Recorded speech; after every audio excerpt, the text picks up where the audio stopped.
77वें स्वतंत्र दिवस पे आप सभी मेरे साथियों को बहुत बहुत मुबारक। और ये आज़ादी का पर्व हमें याद दिलाता है हमारे बुजुर्गों की, हमारे इतिहास की उन कुर्बानियों को, सर्वोच्च बलिदान,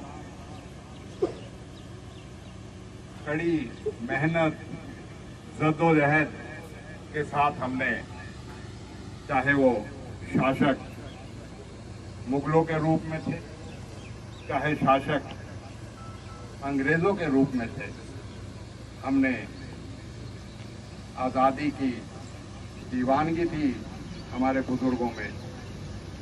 उनको सबसे पहले मैं आज श्रद्धांजलि अर्पित करता हूं, उनमें खराज अकीदत पेश करता हूं कि उन्होंने अपना सर्वोच्च बलिदान देके और ये दिन हमें देखने को दिया कि हम आज़ाद भारत में जन्मे और आज़ाद भारत में हमने अपना संविधान बनाया, अपना देश का निर्माण किया।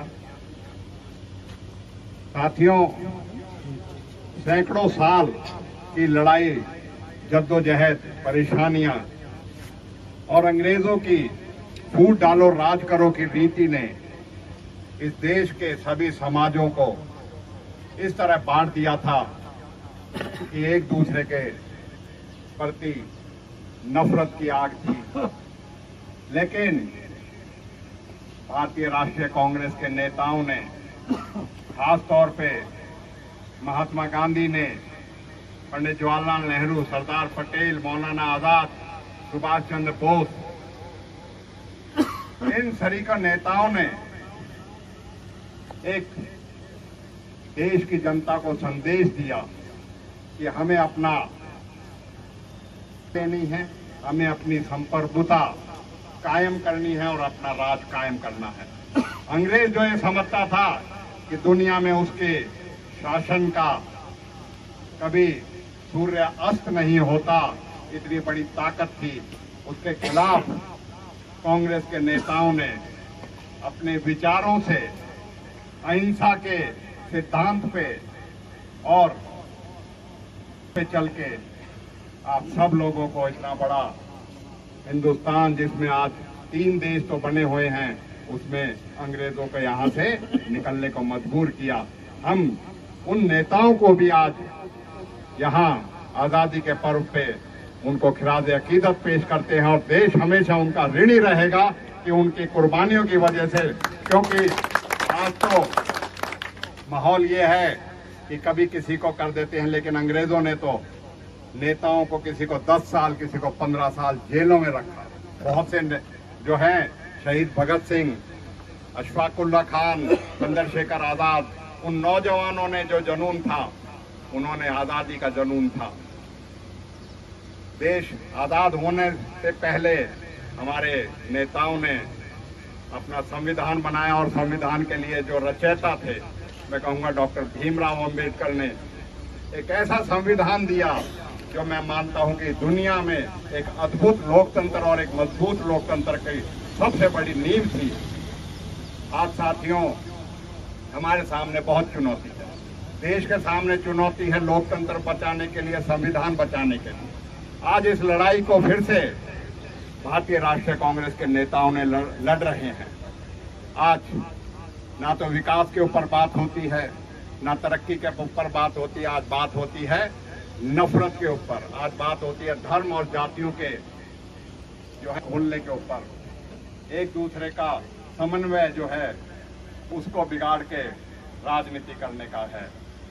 साथियों, बहुत दिनों से बहुत कोशिश हो रही थी इस इलाके में भी जो है अपनी जो बीजेपी की जो विकास और उसके नाम पे तो कोई काम नहीं किया, लेकिन धर्म और जाति के नाम पे नफरत फैला के अपनी राजनीति करे। हरियाणा प्रदेश में 1966 से आज तक ना तो कभी जातीय दंगे हुए, ना कभी धार्मिक दंगे हुए, लेकिन 2016 में दुर्भाग्यपूर्ण घटनाओं को देखें तो किस तरीके से एक आंदोलन को इन्होंने इतनी भड़काने का काम किया कि उससे पूरा हरियाणा जला। और आज हम देख सकते हैं कि किस तरीके से इस घटना को अंजाम देने के लिए एक षड्यंत्र के तहत जो है उसमें काम करने का काम किया इस सरकार ने। हम आज आपके बीच में माध्यम से इस बात की सबसे पहले निंदा करते हैं कि सरकार को सरकार का काम करना चाहिए, ना कि इस इलाके के जो भाईचारा था, जो इतिहास में हमारा भाईचारा था, जिसकी हमें इतनी जड़ें इतनी मजबूत है, मैं कह सकता हूं, क्योंकि उसमें हमारे शहीदों का, हजारों शहीदों का लहू जो है उन जो है बुनियादों में है, और उस बुनियादों में इतनी मजबूती है हमारी एकता की कि उसे हम कमजोर नहीं पड़ने देंगे। इस बात के लिए आप सबको तैयार रहना चाहिए। और मैं एक बात कह सकता हूं कि बहुत से लोग उस दंगे के दौरान षड्यंत्र करके किया और दंगा किया, बहुत ही दुर्भाग्यपूर्ण घटना है। हम उस घटना की पूर्ण तरह निंदा भी करते हैं और ये कहते हैं कि दंगे से कभी भी किसी इलाके का भला नहीं होगा, हमेशा विनाश होगा। जो यहाँ मुब्तला होए उनके खिलाफ कठोर से कठोर कार्रवाई हो, हम पहले दिन से करें, लेकिन इस कार्रवाई के नाम पे निर्दोषों को और जो गुनहगार नहीं है उनके खिलाफ कार्रवाई ना हो। जिनका इस दंगों से मतलब नहीं है, उनको जो है अवैध निर्माण के नाम पे उस पे जो बुलडोजर की कार्रवाई करी गई है, उसकी भी हम निंदा करते हैं पहले दिनों से। सरकारों का काम बसाने का होता है, उजाड़ने का नहीं होता। और गरीब तो पूरे देश में, पूरे हरियाणा में, हर एक क्षेत्र में, हर एक जहां बेचारे को जगह मिलती है वहां रह रहा है। ये कोई नई प्रवृत्ति नहीं है। इस तरह के बहाने लेके ये सरकार जो है, जो अपना निशाना बांध के अपनी नाकामयाबी को मोड़ के और उसका अपना जो है एक नफरत की और उसको आग को फैलाना चाहते हैं, उसके हम सब मिलके यहाँ करते हैं। साथियों, हम और आप मिलके, जैसे हमारे साथी ने कहा, हम सामाजिक सौहार्द को बनाने के लिए, उसके लिए हम मिलजुल के इसका काम करेंगे। और जब हम मिलजुल के बैठेंगे, पंचायत करेंगे, कुछ करेंगे, तो हम जोड़ने की बात करेंगे, दिलों को मिलाने की बात करेंगे। हम दिलों को फाड़ने की बात बिल्कुल नहीं करेंगे। यही हमारा पहले दिन से प्रयास है। और कांग्रेस जन, आप देख सकते हो, हमारे नेता, हमारे सांसद, विधायक उदय भान जी के नेतृत्व में यहाँ आना चाहते थे, लेकिन उनको तो आने नहीं दिया। जो यहाँ शांति की बात करते हैं, अमन चैन की बात करते हैं और सवाल से सवाल पूछते हैं, उनको तो नहीं, लेकिन पड़ोस में जो है इस तरह का माहौल बनाने की कोशिश करते हैं कि इस आग को ठंडा ना होने दिया जाए। तो साथियों, आपके ऊपर बहुत बड़ी जिम्मेदारी है कि हमें मिलके इस इलाके की जो हमेशा से इतिहास रहा है और जो ये बुरा वक्त जो कहा गया है, त्रासदी जो आज भाई मेहताब ने कही है कि बहुत संकट का समय है, हमें संयम की भी जरूरत है, हमें सतर्क रहने की भी जरूरत है और हमें बढ़प्पन दिखाने की भी जरूरत है कि हम बढ़ के अपने भाइयों के जो हमारा भाईचारा है उसमें मिलके उसके लिए काम करें। इस चीज के लिए आप सबका दायित्व है।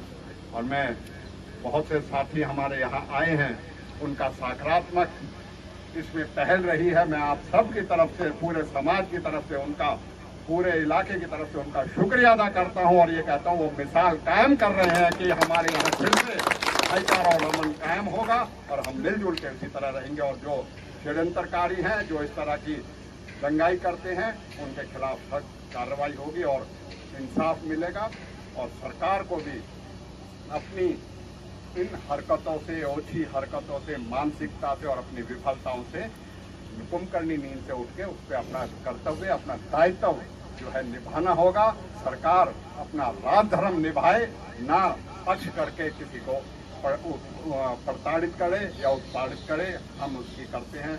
मैं फिर से इस देश की महान जो परंपराएं रही हैं, हमारा हो रहा है, और 15 अगस्त एक ऐसा दिन है जिसमें हमें सबको फख्र होता है। अपने झंडा जब फहराता है, हमारे सीने में एक लहर सी उठती है।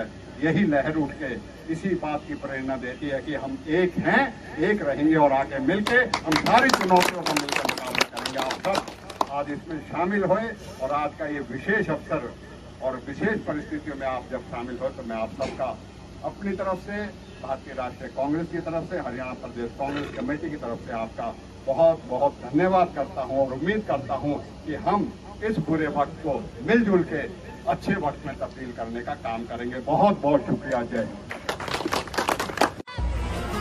Thanks for watching this video. Please like and share. Dear friends, please subscribe Sameem Rahania YouTube channel and also tap the bell icon. Thank you.